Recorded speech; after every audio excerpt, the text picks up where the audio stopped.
Boa noite. Estão me escutando? Boa noite. E aí, gente, tudo bom? E aí? Tchauzinho aqui para mim, dá um oi aí. Estou com saudade de vocês. Hein? Tudo bom com vocês? Gente, bom, para nós estarmos dando continuidade ao nosso já entrando no nosso segundo bimestre, né?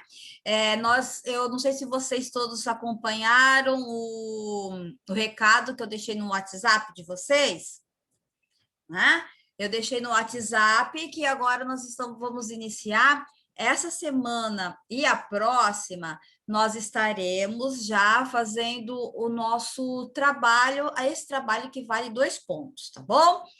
Para isso, hoje eu pedi para que nós pudéssemos estar falando sobre como ocorre a questão da política pública, uma política pública, e nesse caso eu escolhi a política pública de habitação, né?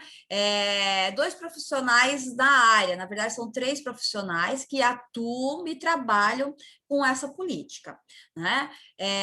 Hoje eu solicitei a presença do mestre em políticas públicas da Universidade de Mogi das Cruzes, o profissional também fiscal de tributos da Prefeitura do município de Bertioga, Marcelo Neme, que porventura é também o meu esposo, né? Para que ele pudesse estar falando um pouquinho, introduzindo para vocês, aliás, foi o que originou a sua dissertação de mestrado, falando sobre a questão da política pública habitacional, né? E depois ele vai estar falando um pouquinho sobre as características dessas políticas públicas no município do Bertioga. Na próxima terça-feira, dando continuidade a esse trabalho, que eu vou pedir para que vocês possam estar acompanhando e depois estarem realizando um relatório, né, referente a todos os procedimentos que os profissionais falaram, vai também ter outro técnico, a arquiteta Juliana, que trabalha, né, especialista na área de regularização fundiária, que terá também auxílio da colega de trabalho, da colega, né, docente de vocês, a profissional Silvana. Né? Então, eles vão estar trazendo todos esses conhecimentos que eles possuem para vocês e depois vocês deverão estar realizando um trabalho. Né? O objetivo é nós estarmos o nosso objetivo é nós estarmos trazendo para vocês o contato da administração pública, né? E na realidade que isso ocorre, tá bom?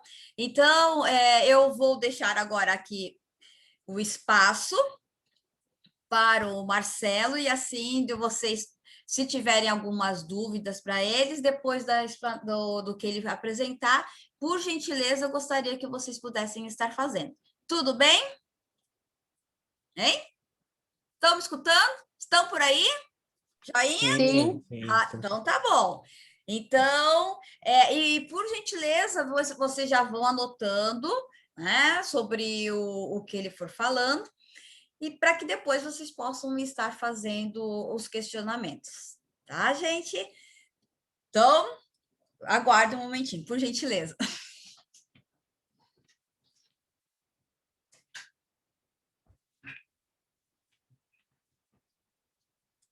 Olá, gente, boa noite, tudo bem? Boa noite. Boa noite. Bom, Boa noite. Antes de mais nada, dizer que é um prazer estar conversando aqui novamente com os alunos da FAB, já tive a oportunidade de ter alguns contatos anteriores com os alunos da FAB, é um orgulho muito grande a Faculdade de Bertioga para o município, e também de vocês terem escolhido, vocês moradores de Bertioga terem escolhido uma universidade, né, do município. Bom, falar de habitação, direito à habitação, direito à moradia digna, nós temos que, antes de mais nada, falar do que prevê a nossa Constituição. A nossa Constituição, no seu artigo 5º e 6º, ela prevê que o direito à saúde, à educação, ao transporte, ao direito à propriedade e o direito à moradia. Porém, nem sempre foi assim. Nós temos hoje um problema público, que é o déficit habitacional no país, no estado, na cidade de Bertioga. E todo problema público, quando nós fazemos uma análise de políticas públicas, ele tem uma origem histórica. Qual é a origem deste problema? Quando nós começamos a ter esse problema? Então, se faz necessário para entender o que existe hoje em termos de déficit habitacional e da deficiência de moradia para todos no país, para que nós possamos entender, nós temos que fazer uma pequena viagem, tá? Então, vamos voltar um pouco no tempo, lá por volta de 1870, no final do período imperial, tá? E início do período republicano. Então, no final do período imperial e no início do período republicano, por volta de 1889, 1870, 1889, o país passa por uma grande transformação. Nós temos a libertação dos escravos, né, dos escravizados, né, e nós temos aí a proclamação da República. Nós temos vários conflitos militares. Em 1870, nós temos aí a Guerra do Paraguai. Lá em 1897, nós temos a Guerra Interna de Canudos. E o que isso tem a ver com a questão do déficit habitacional? Então, vamos lá. Nós tivemos aí a libertação dos escravos, em 1889. E, em 1889, essa população de escravizados, ela sai do campo, fugindo dos maus tratos, e dirige-se para as grandes cidades do país. Milhares e milhares de ex-escravos partem em busca de oportunidade. Isso é um processo que nós sempre vamos ver, esses processos migratórios internos relacionados à questão do déficit habitacional.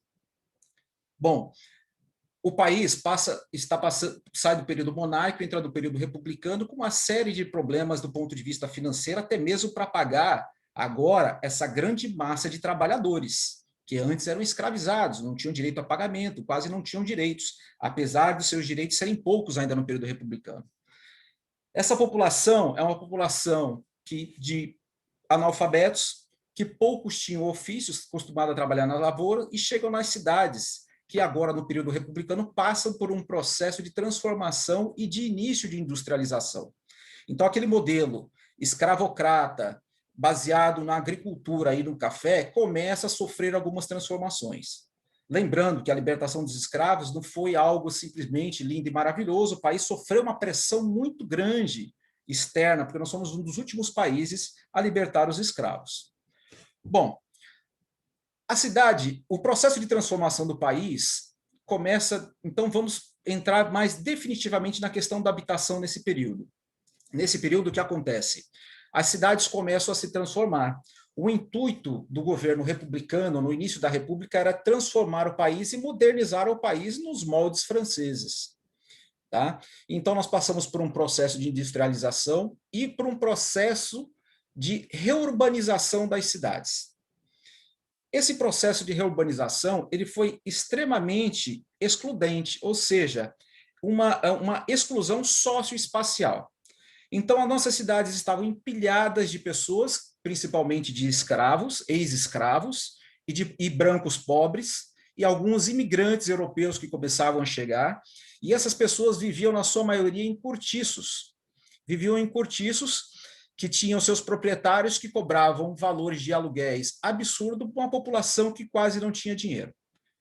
Dentro das reformas urbanas previstas pelos republicanos, que tinham ideias liberais na época, eles queriam embelezar a cidade, independente do que tivesse que ser feito. Então, esses trabalhadores que viviam nesses cortiços foram tirados das regiões centrais das cidades e foram literalmente jogados para as regiões periféricas. Essas regiões periféricas, principalmente na cidade de Rio de Janeiro, eram os morros. O único serviço que existia nessa... Então, essas pessoas foram largadas à própria sorte. E praticando a autoconstrução. A partir daí, dando início ao processo de favelização dos morros no Rio de Janeiro. Então, a preocupação era, no Rio de Janeiro, principalmente porque era a capital da República, da recém-proclamada República, era ter um estilo de vida francês, com mods francês, com avenidas limpas, largas, belos palácios, e a população sendo colocada na periferia. O único serviço que funcionava de ligação entre os morros e a cidade eram os bondes. E por que as linhas de bonde? Porque simplesmente se tinha preocupação de que os trabalhadores não poderiam chegar tarde ao trabalho, e os trabalhadores precisavam também esvaziar cedo a cidade, que pretendia ser bela, sem a população pobre. Então, essas pessoas foram relegadas à própria sorte. Agravando isso, nós tivemos, em 1897, a Guerra de Canudos, que foi um conflito interno do país, né, que ocorreu na Bahia. Nós temos aí, na literatura, várias coisas falando sobre a Guerra de Canudos, né, os sertões. E nessa Guerra de Canudos, os soldados que foram para a Guerra de Canudos receberam a proposta, a promessa do governo de que, quando voltassem, teriam como pagamento uma residência. Bom, não é difícil de dizer o que aconteceu. Esses soldados voltaram depois da Guerra de Canudos e eles não tiveram essa promessa cumprida, essa promessa não foi cumprida. Novamente, soldados, doentes, feridos, foram relegados à própria sorte e foram para os morros. Aí surge pela primeira vez, que se tem notícia por vários, o termo favela. E por que favela? Alguém aí sabe me dizer por que o termo favela? Tem alguém ouvindo aí? Alguém sabe o porquê do termo favela? Bom, então vamos explicar o porquê do termo favela. Lá na Guerra de Canudos, lá no sertão da Bahia, existia um morro, que existia neste morro uma planta chamada favela. Os soldados rasos foram colocados lá nesse morro da favela, onde existia a favela. Quando eles voltaram, depois da guerra, eles voltaram para a cidade do Rio de Janeiro e outras cidades, toda a elevação, todo morro onde era colocado essas pessoas que não tinham residência, começou a ser chamado: ah, você mora onde? Eu moro lá na favela. Eu moro lá no morro. Eu moro na favela. Então, a origem da palavra favela vem desse sentido, dessa planta e desse período que eles ficaram acampados nesse morro lá na Guerra de Canudos. Bom, então, dentro dessas reformas urbanas, a população pobre, principalmente de ex-escravos, ela foi excluída e sem grandes preocupações. Não existia legislação que amparasse essas pessoas na época.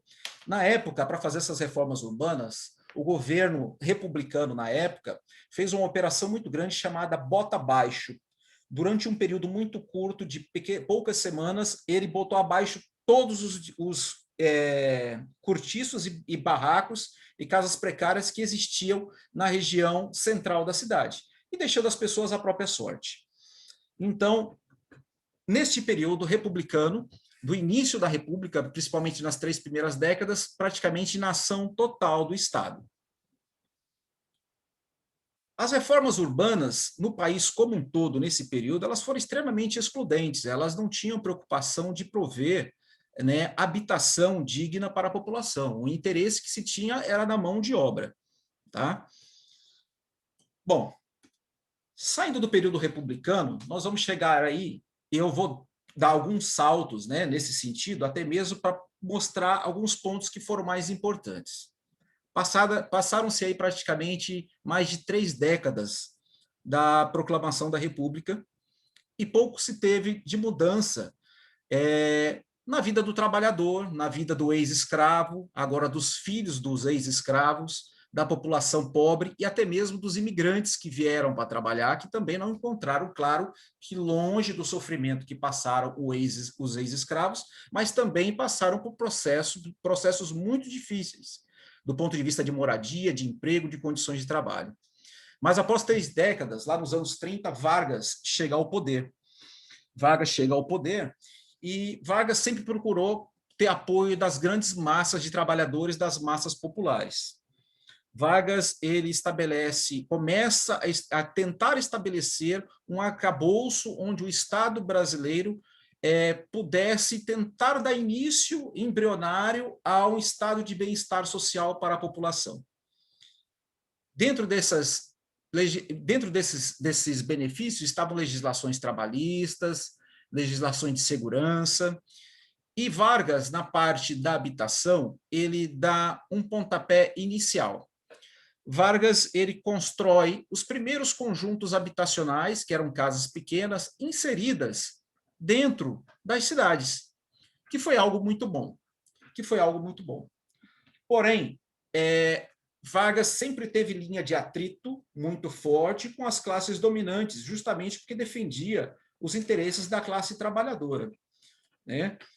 Então, quando Vargas começou a construir esses pequenos conjuntos habitacionais, houve um conflito muito grande com os proprietários de imóveis. Pessoas que detinham vários imóveis nas cidades começaram a fazer forte oposição aos projetos de Vargas. Esses projetos de Vargas, na época, eles tinham como fonte para executar esses projetos habitacionais, as casas, o fundo do IAPS, que era do Instituto de Aposentadorias. Esse Instituto de Aposentadorias nada mais era mantido por parte de pagamento dos funcionários, dos trabalhadores. Porém, isso começou a ter um conflito também muito grande com alguns sindicatos, porque eles entendiam que esse dinheiro voltado para a questão das aposentadorias não deveriam ser usados para a construção de casas populares, mesmo porque muitas dessas casas eram de trabalhadores, de pessoas sem renda, e eles não entendiam que essa questão redistributiva deveria servir na época.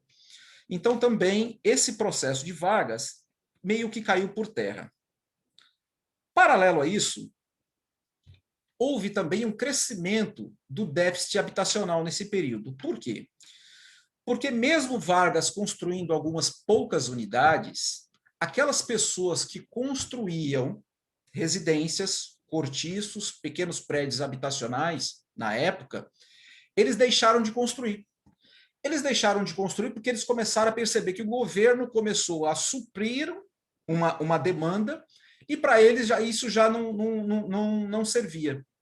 Só que o governo sozinho não conseguiu suprir essa demanda, essa necessidade da população. E houve o quê? Mais exclusão socioespacial e as pessoas se dirigiram ainda mais para as favelas, para os assentamentos, para os morros, isso em várias capitais do país. Porém, nós tivemos um avanço na relação, que podemos dizer, em relação à questão do direito à moradia. Vargas conseguiu instituir a Lei do Inquilinato. A Lei do Inquilinato, ela basicamente foi um instrumento de proteção na relação entre o proprietário e o inquilino. Durante todo o final do período monárquico e até o período Vargas, as pessoas que alugavam uma casa e que por algum motivo de desemprego, de doença, mesmo porque nós não tínhamos ainda um arcabouço que protegia essas pessoas em caso de doença, de afastamento do trabalho, ainda não era algo muito consolidado, essas pessoas, por algum motivo, paravam de pagar os seus aluguéis. Essas pessoas não tinham como, de alguma forma, reivindicar ao proprietário do imóvel a permanência nesse imóvel, porque a legislação praticamente não existia. Essas pessoas eram literalmente jogadas para fora dos seus imóveis, até mesmo com apoio das forças policiais, com apoio do Estado. Porque as pessoas eram tratadas, não existia um respeito ou uma norma nas relações de negócio. Eram simplesmente colocadas para fora e marginalizadas. Tá?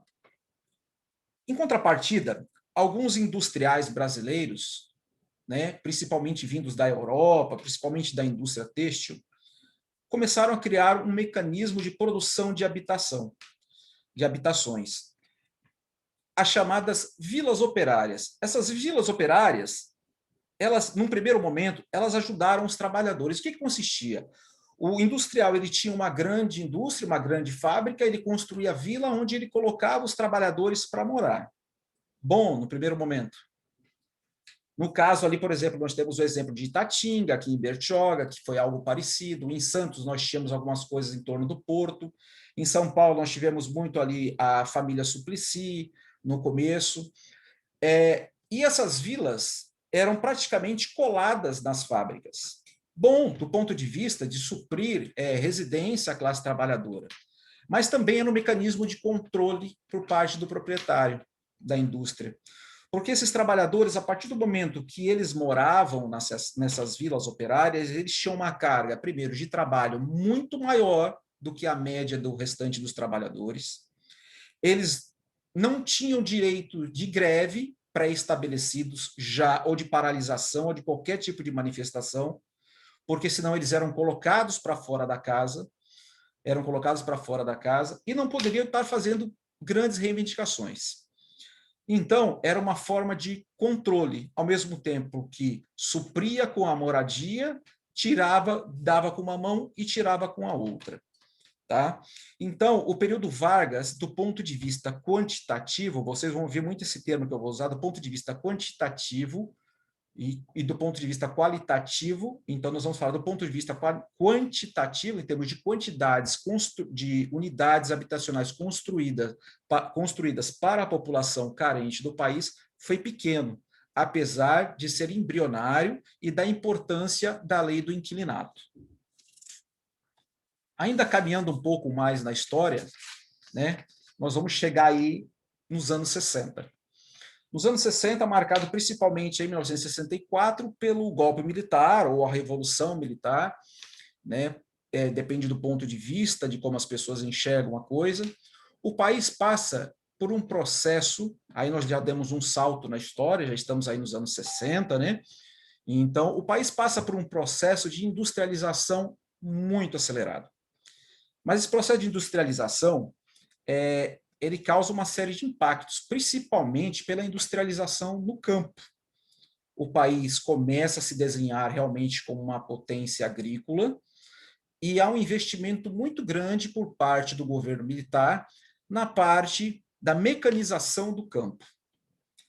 Com a mecanização do campo, o pequeno agricultor ou trabalhador que também ainda no país não tinha grandes qualificações profissionais e técnicas para estar operando esse novo maquinário que começa a chegar, dirige-se para a cidade novamente em grande quantidade.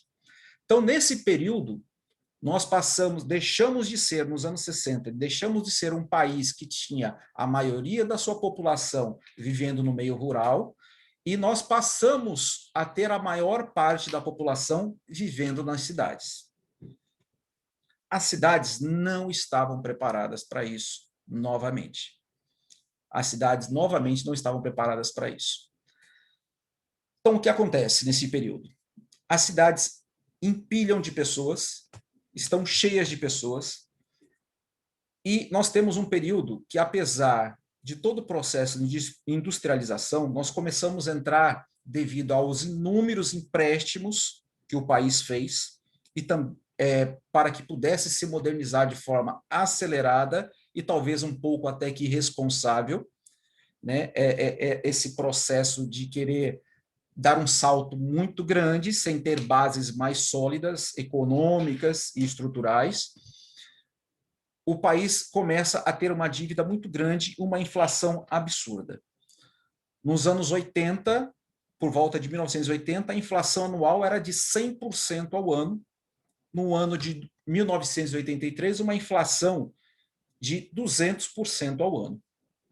Essa classe trabalhadora que veio do campo vai viver nas periferias, porque não tem condições de pagar aluguel, não tem condições de se manter no centro das cidades e vão para as regiões periféricas. Novamente, a exclusão socioespacial, como foi no início do período republicano, depois no período Vargas e também agora no período do governo militar. Os militares, temos que tirar o chapéu em alguns aspectos.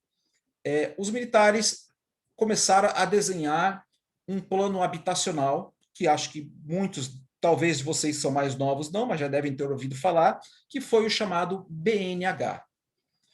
O BNH, ele teve como principal meta, no seu princípio, construir casas para a população de baixa renda de 1 até 3 salários mínimos.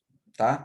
Os militares, eles criaram o Sistema Financeiro da Habitação e o Banco Nacional de Habitação, que é o mais conhecido, o BNH.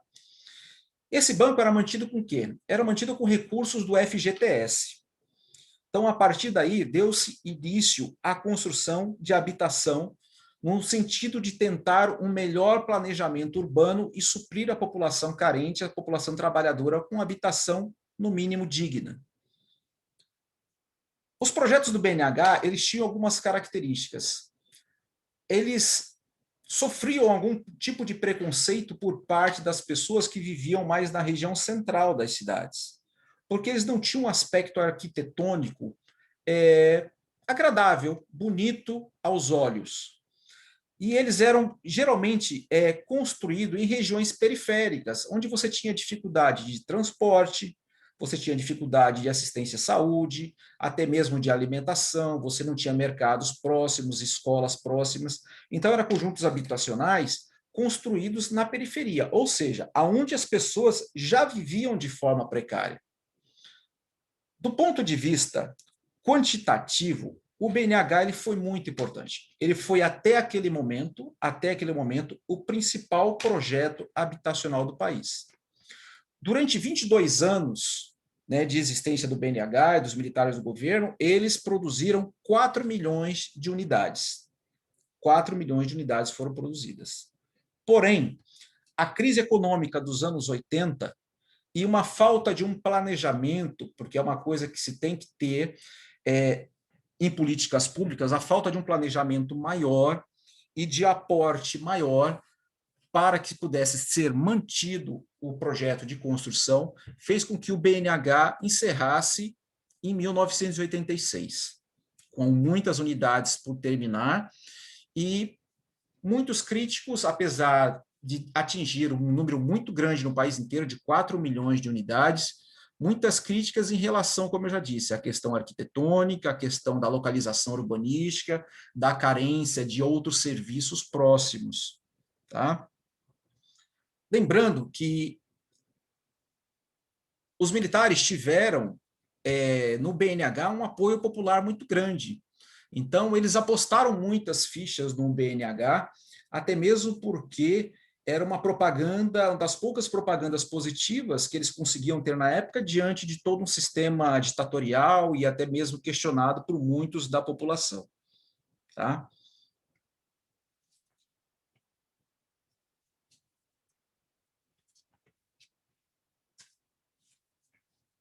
Bom, vamos agora falar um pouquinho, vamos caminhar um pouco mais à frente, né? Então, eu já dei um perfil para vocês da precariedade, falei do período republicano, da exclusão socioespacial e da ausência total, né, de legislação. Depois nós chegamos no período Vargas, onde nós tivemos o embrião aí de algumas políticas sociais e da política habitacional, né?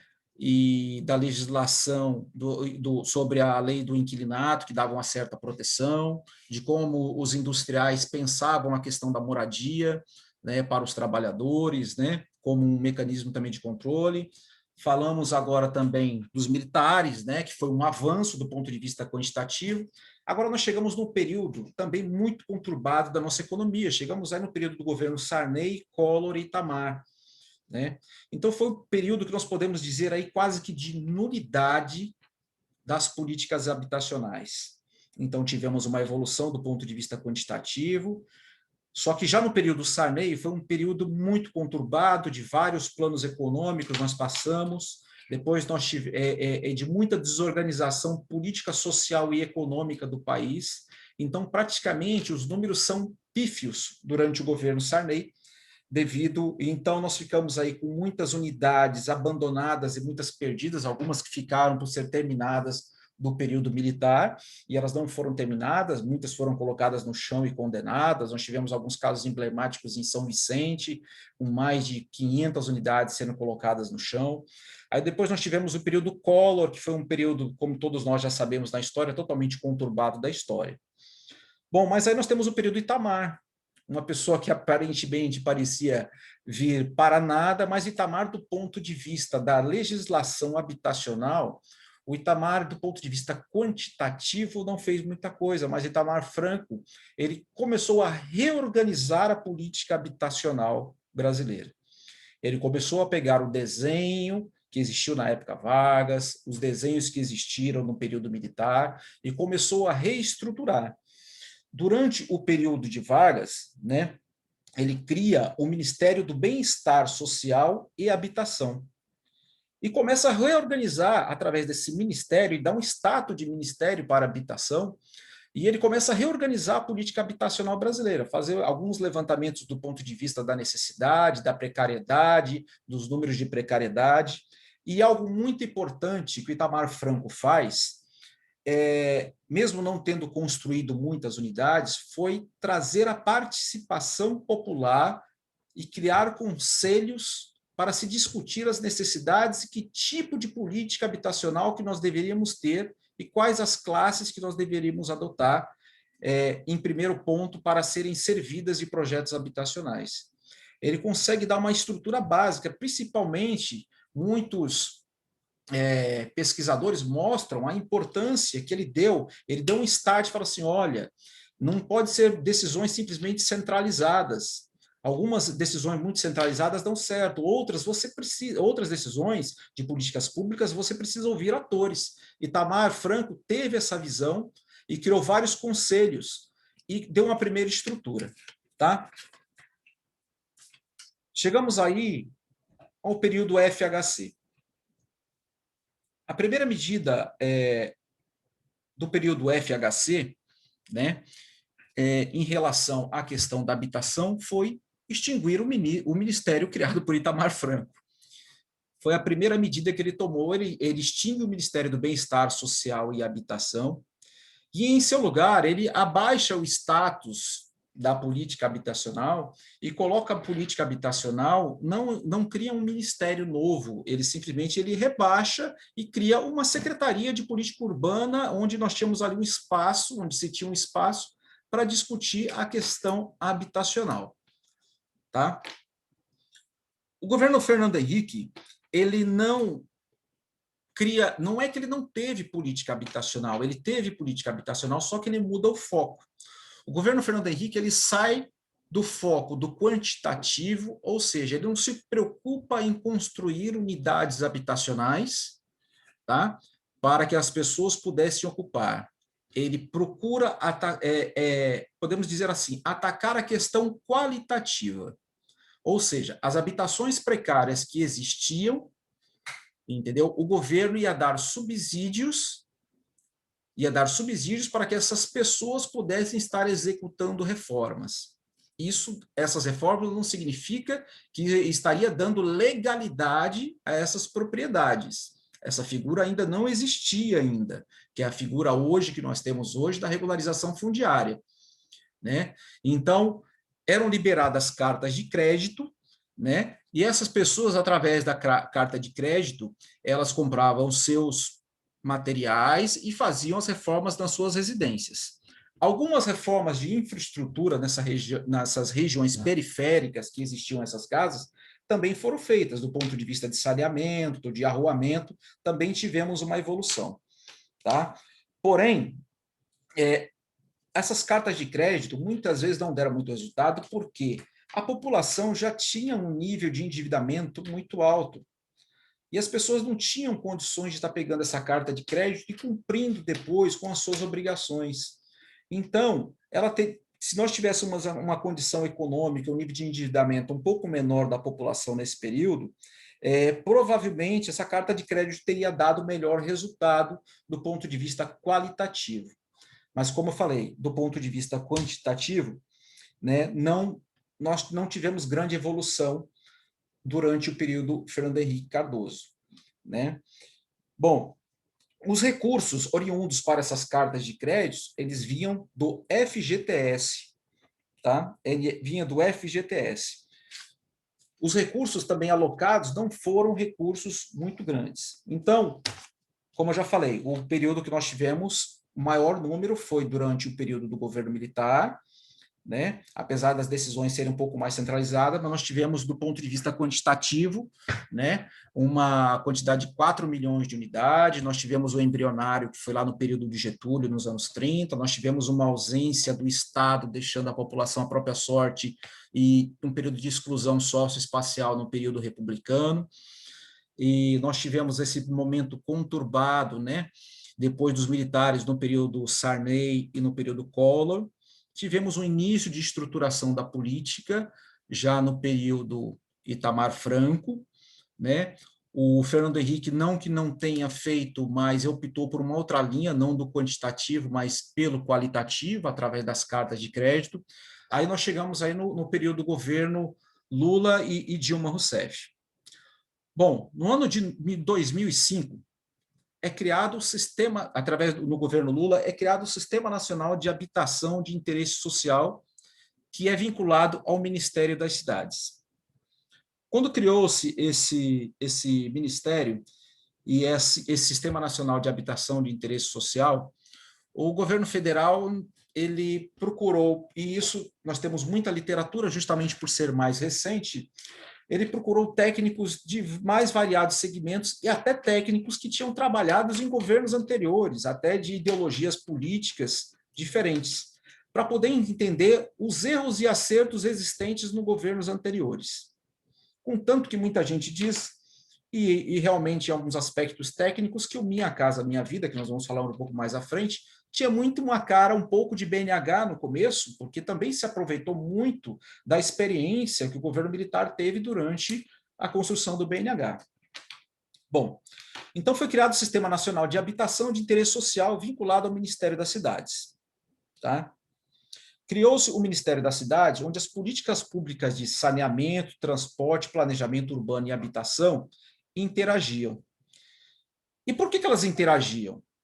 Porque no ano de 2001, nós tivemos uma legislação que obrigava toda cidade acima de 20 mil habitantes ter um plano diretor.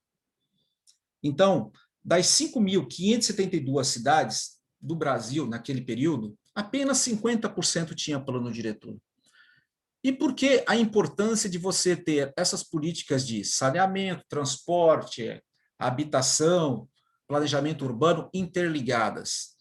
Para justamente não ocorrer aquilo que ocorreu em períodos anteriores, que os poucos conjuntos que existiam eram distantes dos serviços e dos centros das cidades. Então, nós precisaríamos ter projetos habitacionais que interagiam com a cidade no dia a dia, para evitar aquela exclusão socioespacial que tinha do processo de favelização desde o período republicano e do processo de levar as pessoas para a periferia e dos projetos habitacionais para a periferia. Né? A ideia era fazer com que esses projetos habitacionais interagissem com a política urbana. Tá?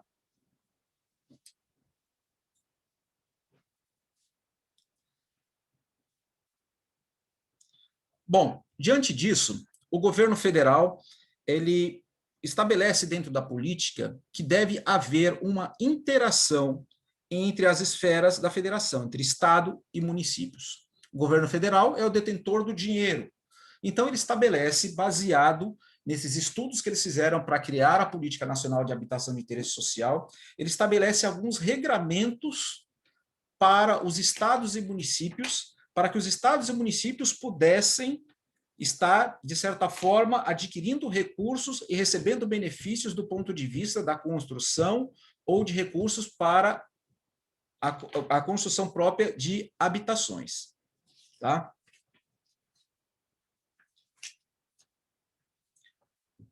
Durante o ano de 2009, dentro dessa ideia, durante o ano de 2009 a 2011, através da nova política de habitação, o governo federal constrói, num período de 3 anos, 1 milhão de moradias através desse novo modelo do Sistema Nacional de Habitação de Interesse Social.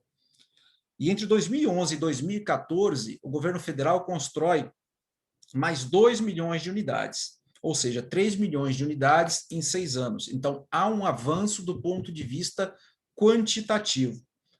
Eu atribuo e vejo pelos pesquisadores que esse avanço foi devido ao aporte financeiro feito, porque o governo, nesse período, via a política habitacional como uma política de combate à fome, como uma política de Estado e não como uma política de governo.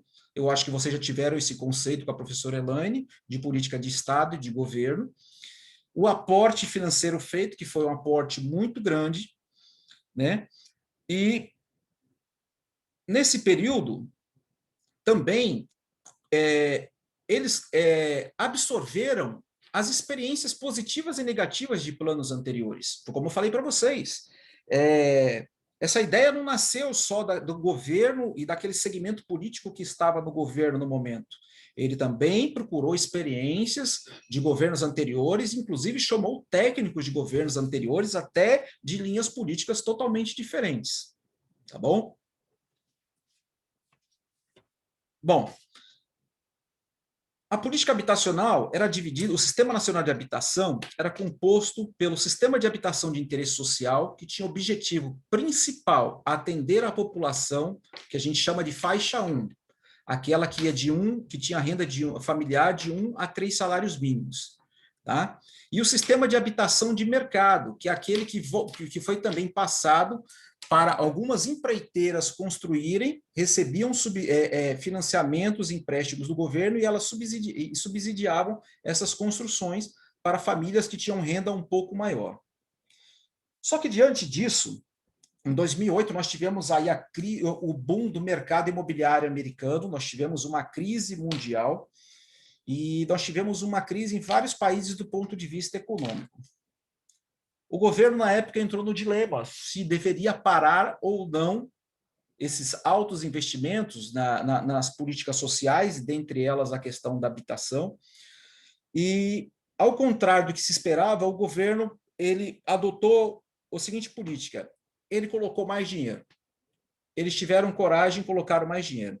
Então, os recursos que antes, para a construção de habitação nesse período, era do FGTS e do Fundo Nacional de Habitação de Interesse Social, o governo também botou a mão dentro do Orçamento Geral da União. Só que, aí o que ele fez? Ele englobou também as políticas de planejamento urbano, ou seja, criou o programa, aí sim, nesse momento, a política habitacional recebe o nome de Minha Casa Minha Vida, que está incluso dentro do sistema do PAC, do Programa de Aceleração do Crescimento. Então, o governo entende o seguinte: ele pega além do FGTS, ele pega dinheiro do Orçamento Geral da União e ele aplica na construção de habitação e de infraestrutura das cidades, dos portos, das estradas, e dá um boom na economia interna do país. Por isso que teve aquela conversa, não, a onda no mundo, mas aqui dentro vai ser uma marola, era uma fala que se usava na época, e realmente o programa Minha Casa Minha Vida e o processo de construção de habitações, ele não parou, ele continuou. Bom, no final do governo, depois de praticamente 12 anos, né, o Minha Casa Minha Vida, foram construídas 5.700.000 unidades, né? 5.700.000 unidades, e num período de 12 anos. Praticamente metade da população assistida pelo Minha Casa Minha Vida são as pessoas que nós chamamos da faixa 1, né? A população da faixa 1, que compreende a população que tem renda familiar de 1 a 3 salários mínimos. Foi aplicado nesse período 110 bilhões de reais, né? Porém, isso não resolveu de vez o problema do déficit habitacional. O nosso déficit habitacional do país hoje gira ainda em torno de 8 milhões de unidades. Poxa, mas existem 8 milhões de unidades de pessoas, tipo assim, de barracos que precisam ser, vamos fazer uma linguagem bem simples, de barracos que precisam ser transformados em conjuntos habitacionais? Não, porque o déficit habitacional não é só daquelas pessoas, do ponto de vista quantitativo, não é só das pessoas que vivem em barracos. Nós temos também o déficit habitacional calculado daquelas pessoas que vivem 2 ou 3 famílias dentro de uma mesma casa, então nós temos um déficit aí. Nós temos também um déficit habitacional das pessoas que empregam mais de 30% a 40% da sua renda familiar para o pagamento do aluguel. Isso também é visto como déficit habitacional. Tá? Então, só para vocês entenderem, o Minha Casa Minha Vida, ele possui 3 faixas. A faixa 1, na verdade são 4, a 1,5, a 2 e a 3. A faixa 1 foi que eu falei, vai até R$ 1.800, né? Essa ela tem juros zero, né? E 90% de subsídio.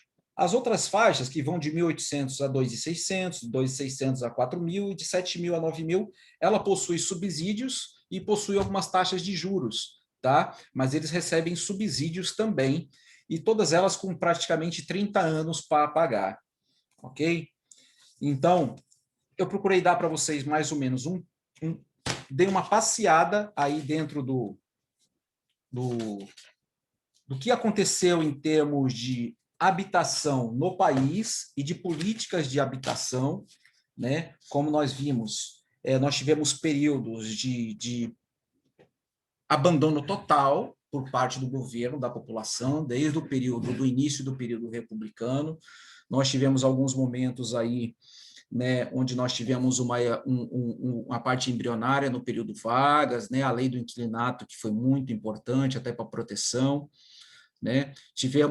Podemos observar também a resistência, né, de muitas pessoas durante esse período, né, não só, principalmente daqueles que detinham, né, os seus imóveis de aluguel, sempre foram contra essas políticas habitacionais dos governos. Nós tivemos aí uma evolução grande do ponto de vista quantitativo no governo militar, porém, também foi um período de muita pobreza, foi muita gente para a periferia, porque, como eu falei para vocês, né, o país deixou de ser um país rural e as pessoas foram para a cidade, né? Nós tivemos, num primeiro momento, uma industrialização e um crescimento, mas nós tivemos um período de endividamento e de inflação muito alta no país, então a população também empobreceu muito, mas foram construídas muitas unidades. O BNH, no período militar, também serviu como base, né, como laboratório para os projetos futuros, aí, como Minha Casa Minha Vida, para que não fossem cometidos alguns erros, e é normal que em políticas públicas se cometam erros, mas o que não é normal diante de tantas experiências é que não se tenha planejamento de políticas públicas. Bom, agora eu vou falar um pouquinho para vocês sobre a questão da política habitacional na cidade de Bertioga, também vou dar uma passeada aí na coisa. Então, como eu falei para vocês, né, o déficit habitacional nacional e o déficit habitacional em Bertioga, é muito claro que isso é um problema público. É um problema público, e como eu já falei no começo, todo problema público, ele tem uma origem histórica, e para problemas públicos nós precisamos dar respostas que são políticas públicas. As políticas públicas, elas precisam ser devidamente diagnosticadas, os seus problemas, as suas precariedades, deve ser planejada, deve ser executada, né? E ser revista, como foi o caso de algumas políticas habitacionais, como eu já falei para vocês nesses períodos que nós passamos. Nós vamos a Bertioga. Então, no final dos anos 80, né? Vamos já chegar nos anos 80 aí, né? Eu ainda era um menino, tá? Eu tinha 10 anos de idade. No final dos anos 80, Bertioga começa a ter acesso mais fácil à cidade de Bertioga e ao litoral como um todo, porque nós temos a inauguração da rodovia Mogi-Bertioga, a inauguração da Rio Santos, e Bertioga ainda tinha aquele conceito de vila, né? Aquele conceito de vila, nós ainda éramos distrito da cidade de Santos, e tínhamos aí em torno aí de 12 mil habitantes aproximadamente, né? Com esse acesso mais fácil e mais rápido às praias, aí no caso, a nossa cidade, o mercado imobiliário teve um boom muito grande. Eu lembro porque meu pai era corretor de imóveis na época e trabalhou praticamente quase que uma boa parte da vida como corretor de imóveis. E eu lembro que, para o meu pai, foi um momento muito bom do ponto de vista financeiro, porque se vendia muito. Então, eu pude presenciar isso praticamente no meu dia a dia, ali na imobiliária dele. Então, houve um boom do mercado imobiliário, houve um crescimento muito rápido da população, porque algumas pessoas começaram a vir, novos comerciantes, viam a oportunidade de ficar na cidade, né? E, paralelo a isso, começaram também a construção de muitos condomínios. Nós tivemos o surgimento da Riviera de São Lourenço, começaram a surgir os bougainvilles, começaram a surgir os primeiros condomínios, os primeiros világios, né? E nós tivemos aí uma onda migratória. Olha aí novamente a questão da migração, né? Os negros que saíram dos campos recém-libertos, procurando as cidades, depois do período do governo militar, com a industrialização e a mecanização do campo, o trabalhador do campo saindo e indo para as cidades, e Bertioga, claro que não era nenhuma grande cidade, mas também não era uma cidade muito grande, mas se tinha oportunidade. E que oportunidade era essa? Era a construção civil. Com o surgimento dos condomínios, né, e o fomento do mercado imobiliário, né, as pessoas começaram a vir aos montes para trabalhar na construção civil. Bom, paralelamente a isso, nós que vivíamos na cidade começamos a ter uma percepção de que, com a chegada de toda essa nova gente, com costumes diferentes, né, e como eu falei, costumes diferentes, a cidade necessitava ter uma infraestrutura melhor. Isso foi criando um descontentamento muito grande das pessoas que viviam no distrito em relação à sede, que era o município de Santos. A partir daí criou-se o movimento de emancipação, como todos sabem, nós tivemos a emancipação aí no ano de 91. Bom, pensamos, emancipamos, nossos problemas estão resolvidos. Não. Não, porque nós continuamos com a legislação urbana, de planejamento urbano, nos moldes ainda da cidade de Santos. Nos moldes ainda da cidade de Santos, durante um grande período.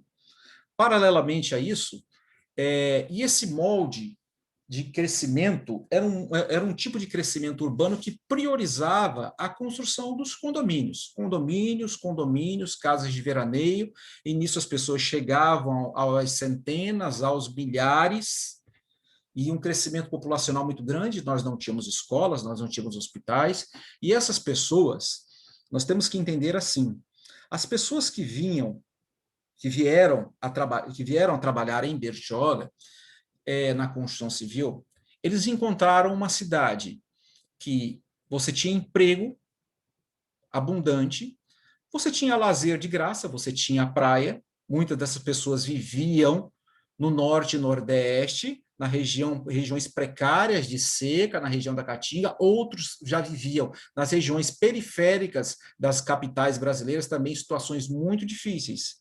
Aqui, apesar das dificuldades que se tinha, você ainda tinha uma escola que você poderia ir de bicicleta, você tinha um posto de saúde que você tinha acesso, você tinha o lazer, você tinha água, você tinha como pescar, e você tinha trabalho em abundância, porque os condomínios bombavam. Então, por mais difícil que fosse ainda a vida na cidade, ainda era melhor do que o local que essas pessoas viviam. Então, eles vieram aos milhares em busca de oportunidade. E isso é mais do que normal, como os muitos brasileiros saem do Brasil em busca de outro país, em busca de oportunidade, né? Isso é normal dentro de um processo migratório de transformação de um país, tá? Bom, o nosso crescimento populacional entre 1991 a 2000 foi de 11,33%. Já em 2006, esse crescimento, que foi o boom, né? Então, de 91 a 2000. E por que se dá esse boom nesse período, principalmente de 91 a 2000?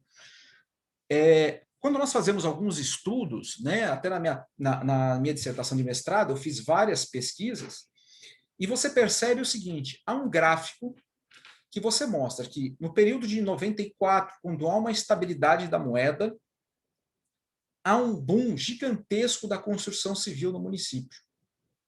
2 anos depois, há um boom gigantesco do crescimento dos assentamentos, das favelas, dos aglomerados, né?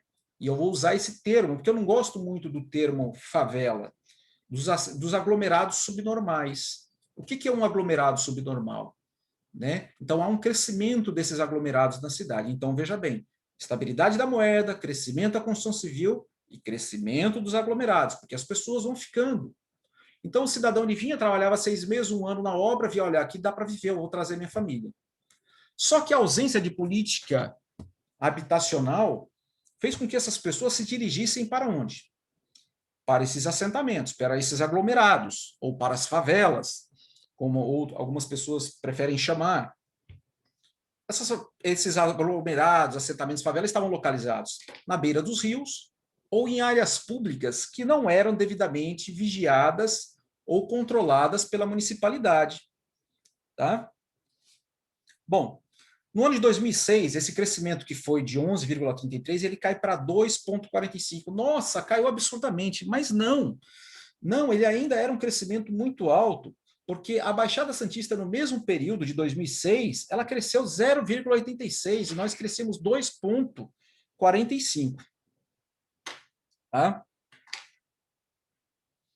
A cidade nesse período, ela era ainda muito, como que nós podemos dizer, era algo tudo muito novo. O município, apesar de ter emancipado em 91, ele não tinha mecanismos de controle, você ainda tinha ausência da existência de conselhos, nós não tínhamos algumas entidades que hoje participam direta ou indiretamente da administração pública. Então, os mecanismos de controle e a existência de políticas públicas eram muito pequenas. A verdade é uma só, a administração pública ainda neste período, a administração pública e a vivência da cidade com a política pública, e a política que eu digo no sentido de participação ainda era muito pequena, né?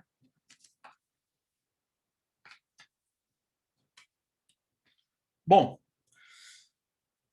então vamos falar um pouco de Bertioga. Então eu falei um pouco do contexto histórico, né, de como começou esse processo dos assentamentos, dos aglomerados, da favelização, né, que o que fomentou principalmente isso foi a falta de um planejamento urbano, né, e o crescimento da construção civil, né, as pessoas enxergaram uma oportunidade. Porém, o poder público, com o passar do tempo, ele precisou se adequar à política nacional que estava vigente, aí já no período do governo Lula, né, e o Plano Nacional de Habitação de Interesse Social, que foi criado lá pelo governo, ele impôs, e de forma inteligente, aos municípios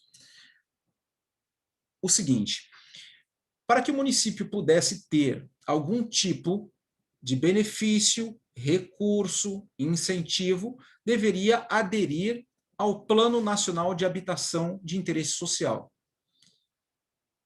E esse plano, ele estabelecia o quê? O Plano Nacional de Habitação de Interesse Social, ele estabelece o seguinte, que os municípios deveriam aderir ao plano e através a partir do momento que você adere ao plano, você deveria ter uma secretaria de habitação, um fundo municipal de habitação, e você ter mecanismos básicos para executar um planejamento habitacional.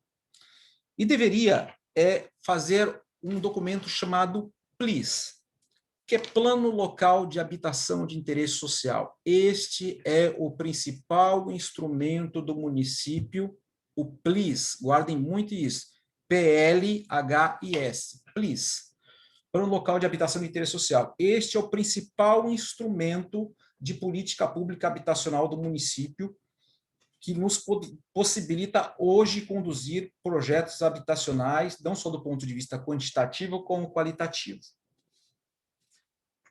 Então, para que o município pudesse receber verbas, investimentos e até mesmo a parceria do governo federal do ponto de vista técnico e suporte técnico, deveria produzir o PLIS, o Plano Local de Habitação de Interesse Social. E o que é o PLIS? O PLIS nada mais é do que você fazer um estudo sobre a sua precariedade habitacional. Então, nesse plano foi traçados, primeiro, quantos assentamentos, isso foi feito um trabalho de campo, onde a prefeitura, com os seus técnicos, mais empresa contratada, fez um trabalho de campo de 2008 a 2010, onde foram feitos os levantamentos do número de aglomerados e de assentamentos de favelas existentes no município, quantas pessoas existiam em cada um deles, foram cadastradas essas famílias, qual era a renda dessas famílias. Baseado nisso, nós vimos qual seria o custo, porque nessas parcerias a nível federal e estadual, o município geralmente entra com a terra, a terra para que sejam construídas habitações. Então, baseado nisso, foi feito o levantamento de custo disso, e a partir daí você consegue traçar um diagnóstico da precariedade habitacional no município, por faixa etária, por renda, por localização em todo o território do município, tudo isso devidamente cadastrado. A partir daí, você encaminha os seus projetos ao governo. Primeiro, o PLIS foi aprovado, em 2010 foi encerrado, foi mostrado esse diagnóstico, e durante o PLIS há algo muito importante, porque não é um documento que nós chamamos congelado, porque as pessoas não param de vir, as pessoas não vão deixar de vir, em determinados momentos elas vão vir mais para o município, em busca, novamente, que eu digo, de oportunidade, né, em busca de oportunidade, elas vão continuar vindo para o município, e o PLIS, ele desenha umas coisas, uns instrumentos chamados diagnósticos de tendência. Tendência de crescimento, amplitude, intensidade, baseado principalmente nos movimentos anteriores dessa população. Qual foi a média de crescimento, qual foi a média de chegada de pessoas, dessas pessoas que chegam, quantas vão para, para os assentamentos, quantos conseguem se fixar. Então, você tem estatística, você trabalha com estatísticas, claro, porque as estatísticas, muitas vezes, elas não são totalmente exatas, mas elas te dão base, e muitos da base do PLIS foi baseados em dados também do IBGE, por isso a importância do censo para as políticas públicas, né, que infelizmente agora parece que foi cancelado, adiado o censo agora, mas para as políticas públicas, os dados obtidos nos censos são de extrema importância para dar base ao planejamento das políticas públicas. Tá? De posse do PLIS, né, de posse do PLIS, nós traçamos o nosso diagnóstico de precariedade. O que nós precisamos para atender a população e de quanto nós precisamos em termos financeiros, em termos de espaço territorial. Tá? Bom,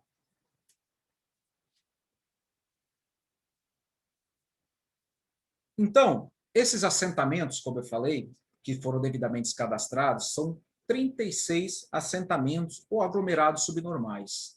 Então, vou definir para vocês o que é aglomerado subnormal. Tá?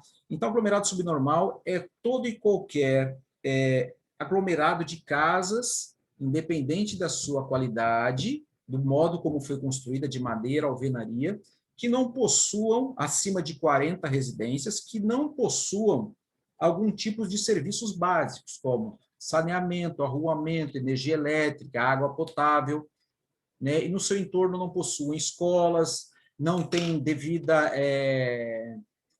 as devidas condições sanitárias de ventilação. Então, esse local é chamado de um aglomerado subnormal. Dentro dos aglomerados subnormais, nós temos alguns segmentos. As favelas são desses. Então, as favelas, geralmente, são aquelas localizadas nas palafitas, nas beiras dos rios, ou em ocupação de áreas públicas. Nós temos, dentro dos aglomerados, os parcelamentos de área pública, tá? Nós temos os parcelamentos regulares em loteamentos, ou seja, então, um exemplo de parcelamentos irregulares em loteamentos, que é considerado um aglomerado subnormal. A Chácara Vista Linda, para quem conhece, a Chácaras Vista Linda foi um bairro planejado para serem chácaras de 1.000 metros. Elas foram, várias delas, praticamente 90%, foram subdivididas, né, e ali acabaram se tornando algo do ponto de vista, em alguns casos, do ponto de vista sanitário, muito precários. Então, isso também é tratado como um déficit habitacional, né? Também é um déficit habitacional. E os loteamentos regulares, pessoas que tinham grandes glebas de terra, resolveram fazer um parcelamento, vender em pedacinhos, e ali acabou se tornando também um aglomerado subnormal. Bom, o nosso déficit quantitativo hoje na cidade é em torno de 3.000 residências, ou seja, nós precisávamos hoje ter mais 3.000 residências. Tá? E o nosso déficit qualitativo gira em torno aí de 17.000 residências. Então, vamos lá.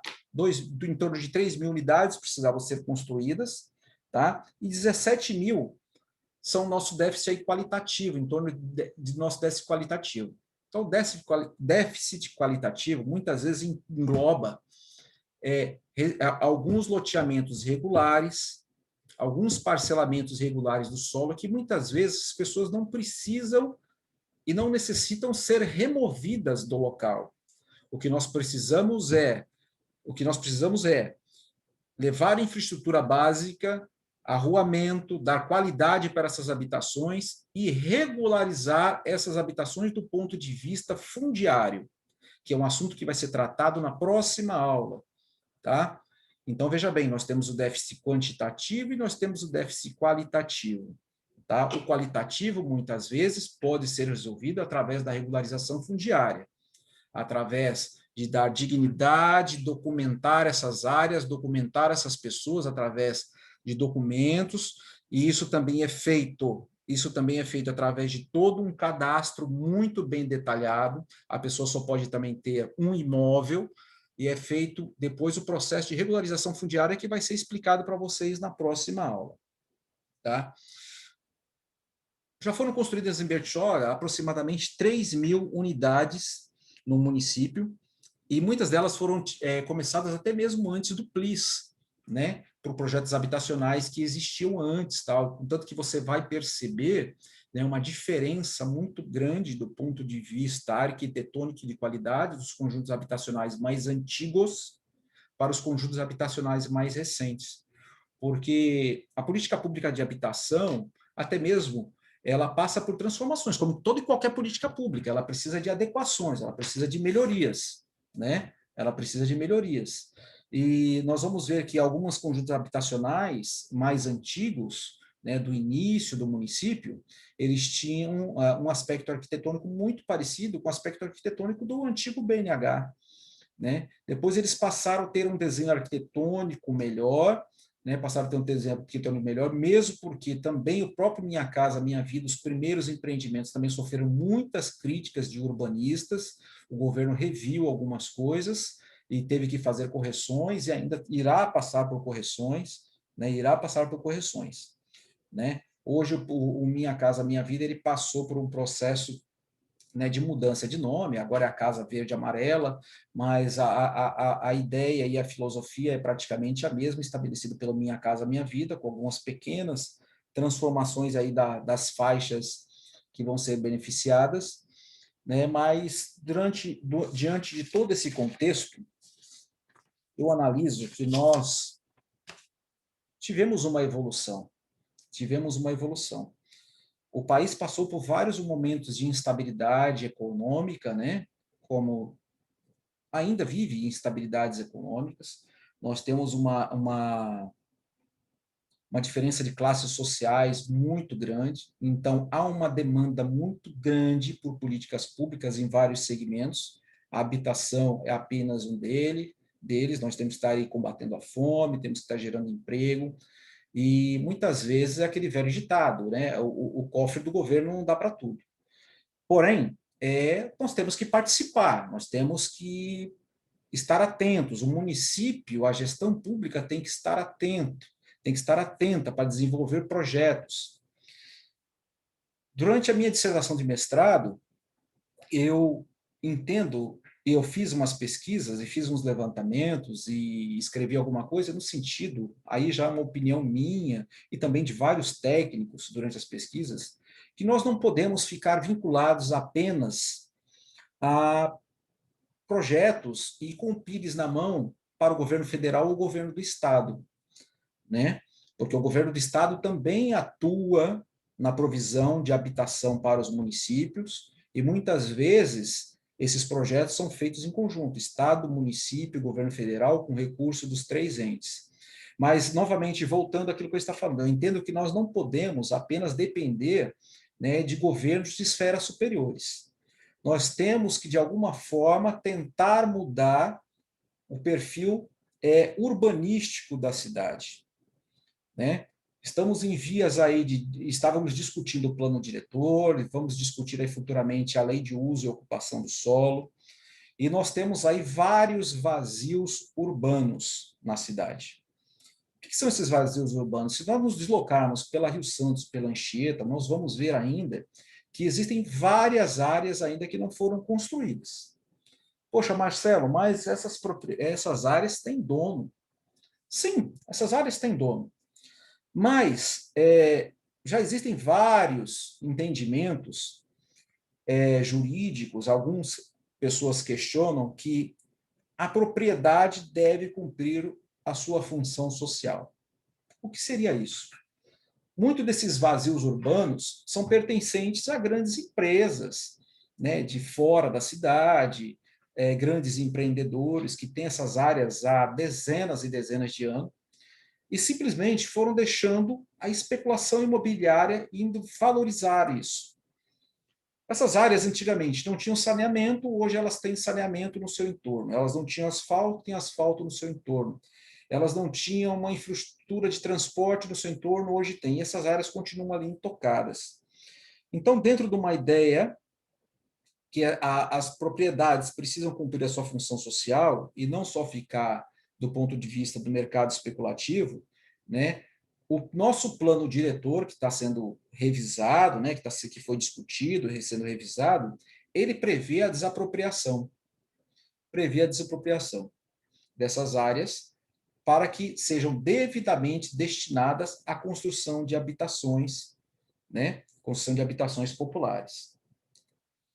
Por outro lado, nós precisamos, então, aumentar essas áreas, que são as chamadas ZEIs, e transformá-las em ZEIs. Para quem não sabe o que é ZEIs, no plano diretor existe o zoneamento da cidade. E as ZEIs são as chamadas zonas especiais de interesse social, que são geralmente destinadas para a construção de habitações populares. E nós precisamos aumentar essas áreas no município, prevendo justamente, porque aquilo que eu falei, os diagnósticos de tendência, porque o nosso déficit habitacional ele não está congelado. Então, ele vai continuar, as pessoas vão continuar chegando e nós precisamos de terra. Nós precisamos de espaço físico para construir essas novas moradias. Nós temos que entender que, apesar da nossa extensão territorial, o município possui quase 80% da sua área em área de preservação, essa área é intocada. Essa área não pode ser mexida, né? Porque quando se discutiu lá atrás, e olha que eu trabalho na Secretaria do Meio Ambiente, quando se discutiu lá atrás a existência dos parques, nós tivemos, durante a discussão disso, uma força dos segmentos ambientais muito forte, mas a falta de representação por parte da população, né, de entidades ligadas à questão habitacional, fez com que o nosso território, de certa forma, em grande proporção, se transformasse em parque. Mas nós estamos esquecendo que as pessoas também precisam morar. Nós precisamos de espaço para construir. Então, o plano diretor precisa ter equilíbrio. Então, eu sou muito favorável, isso é uma opinião minha, né, de algo que eu pensei, de algo que eu pesquisei, e eu também me baseei também em pesquisas de outras pessoas que entendem que a desapropriação de algumas áreas, que a propriedade deve cumprir a sua função social. Outras coisas que nós podemos fazer para incrementar também é criar incentivos fiscais para empreendedores que queiram construir habitações populares. A prefeitura precisa desenvolver estudo, porque o que no primeiro momento parece ser uma perda de receita é um ganho social muito grande. É um ganho social muito grande. Então, gente, eu procurei passar para vocês uma geral sobre a política habitacional no país, como que se desenvolveu desde o início republicano, do final do período monárquico, né, dos governos que passaram, até os dias de hoje, né, algumas evoluções. O nosso tempo, claro, que nós teremos que estar discutindo aí muito mais coisas, né, mais detalhado. Eu me proponho, e vou deixar para a professora Elaine para passar para vocês um material com maior riqueza de números e dados, né, porque senão se tornaria algo muito cansativo e não daria tempo. Então, com mais riqueza de dados, eu quis, para alguns que talvez não conheçam, entender mais ou menos como que funciona a política habitacional, né, e de como funcionou a política habitacional, e principalmente como está funcionando hoje, né, e me deixar à disposição. Estou aqui à disposição, como uma pessoa que estuda, que gosta do assunto, né, eu, antes mesmo de ser funcionário público ou ser aqui uma pessoa que tem um conhecimento sobre a área, eu também sou cidadão, eu vivo a cidade no meu dia a dia, eu conheço a cidade, não é por mapa, eu conheço os assentamentos, eu conheço os locais, e quando eu falo isso, eu não falo me gabando, eu falo porque eu acho que nós temos que conhecer a cidade, nós temos que viver a cidade, porque vivendo a cidade nós temos condições de participar da vida pública, participar da política pública, exigir benefícios e melhoria das políticas públicas. Eu quero dizer aqui para vocês que, novamente, é um prazer grande estar falando com os alunos da FAB, estar falando com moradores da cidade que eu amo, que eu adoro, que tem problemas, mas também tem muitas coisas boas.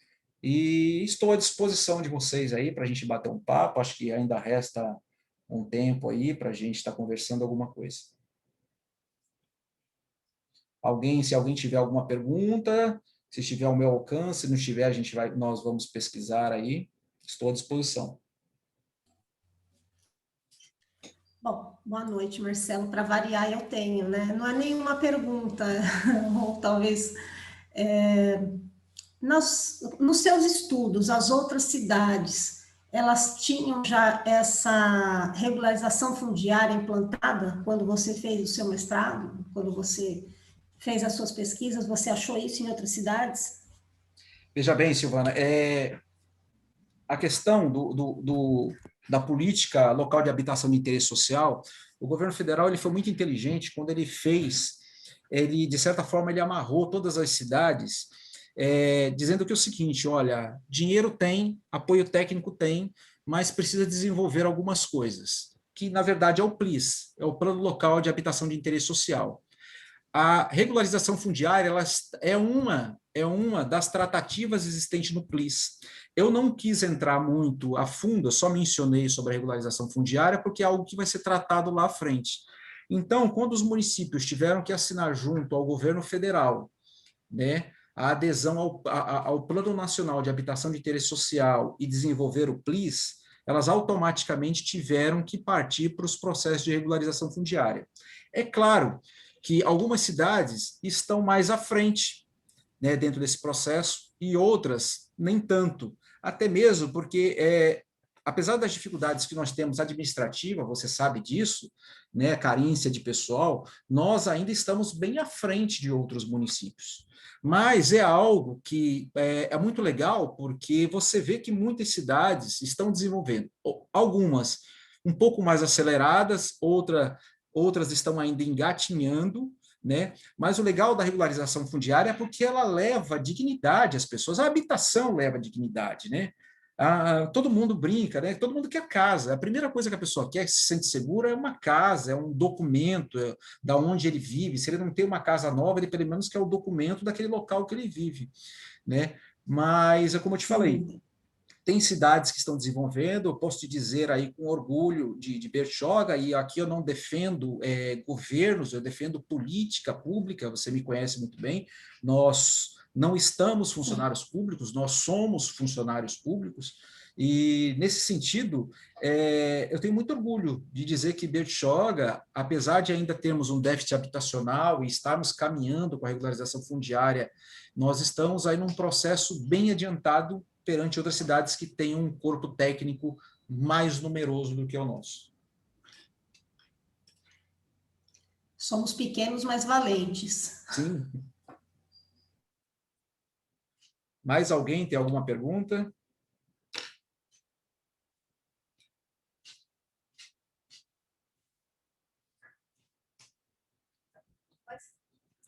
Não. Aqui, deixa eu ver se tem alguma coisa no chat.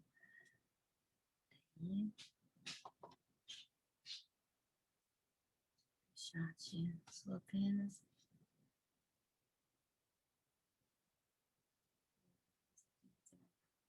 Bom, vamos falar agora, acho que. Bom, gente, então eu quero agradecer novamente a oportunidade, novamente me coloco à disposição das pessoas para estarmos aí conversando, né, e tem ali no chat ali, loteamentos periféricos surgiram nessa época, então só para responder, a maior parte dos loteamentos surgiram nessa época, né, as pessoas procuravam áreas mais afastadas, né, até mesmo para poder, de certa forma, procurar construir alguma coisa longe dos olhos do poder público, né? Mas é uma coisa que eu falo sempre, nós temos que entender, só para concluir, é uma fala que eu sempre falo, que as pessoas vão para as áreas de APP, áreas de preservação permanente, ou para as favelas, para os aglomerados, e eu defendo muito essa tese de que as pessoas não vão e não são revestidas, na sua grande maioria, por mau caratismo, e sim por necessidade. Quem tem que dar a resposta com políticas públicas para isso é o poder público. Tá bom, gente? Muito obrigado e estou à disposição e dizer novamente que foi um prazer muito grande estar com vocês. Boa noite, Marcelo, obrigada. Gente, agora trocando só a cadeira, tá bom? Pegou lugar quente, né? Isso! Gente, então, espero que vocês realmente tenham gostado, né, dessa apresentação e nós estaremos continuando. Na semana que vem, nós estaremos falando sobre regularização fundiária. E eu acho que é interessante nós estarmos falando sobre essa política pública, né? Trazendo isso para que vocês possam estar vendo, né, toda essa questão histórica, para esse foi comentado sobre quem eram os atores sociais, e a necessidade de estar formando, né, essa política pública, conhecendo o problema, o histórico e a realidade. Tá bom, minha gente? Para nós estarmos finalizando, a necessidade de nós fazermos essas questões, né, burocráticas, tais como chamada, né? E aí eu vou estar colocando aqui o nome de vocês, já deixando assim, já falando para vocês que há necessidade de estarmos fazendo um relatório, então essa aula está sendo gravada, né? Então depois vocês, acredito que vocês possam já ter feito algumas anotações, né?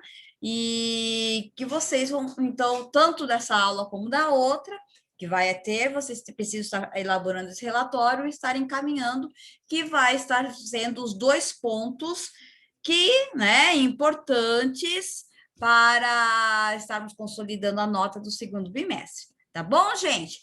Vocês querem falar alguma coisa? Mãe, Oi? deixa eu fazer uma perguntinha para você. Neste relatório, você vai... Oi, você está me ouvindo? Pode falar. Você vai...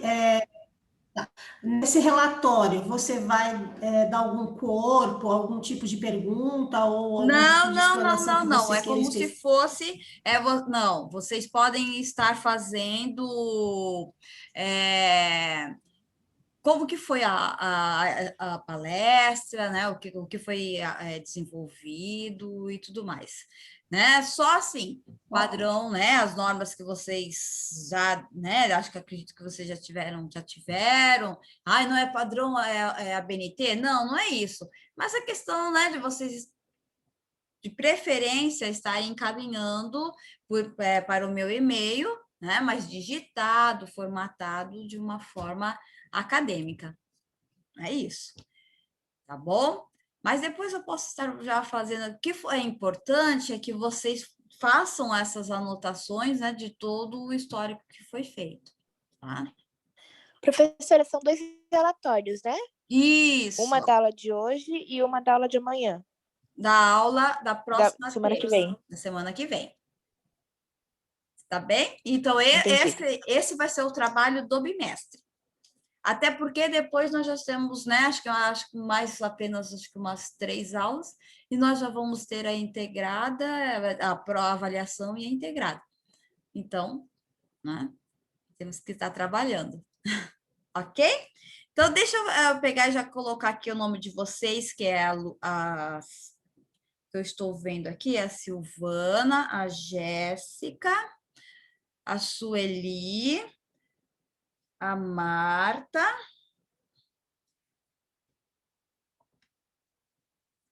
Tainá, a Renata, o Bruno, a Daiane,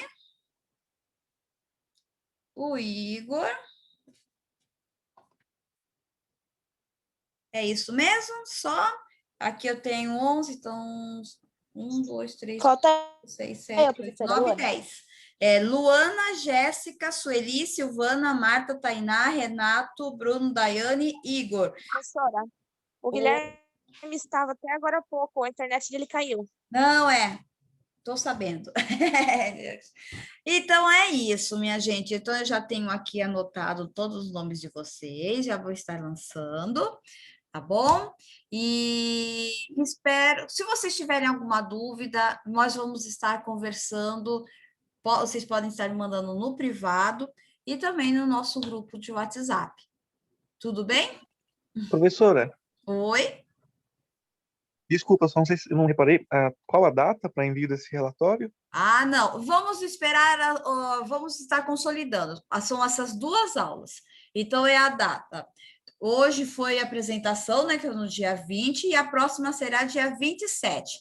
Vocês podem estar encaminhando, né, até o dia 4, né, que é a próxima, 4 de maio. Tá bom? Tá, joia, obrigado. Né? Até o dia 4 de maio. E depois, acho que nós vamos ter apenas mais 3 aulas. Que aí eu já acho que já vai ser a avaliação.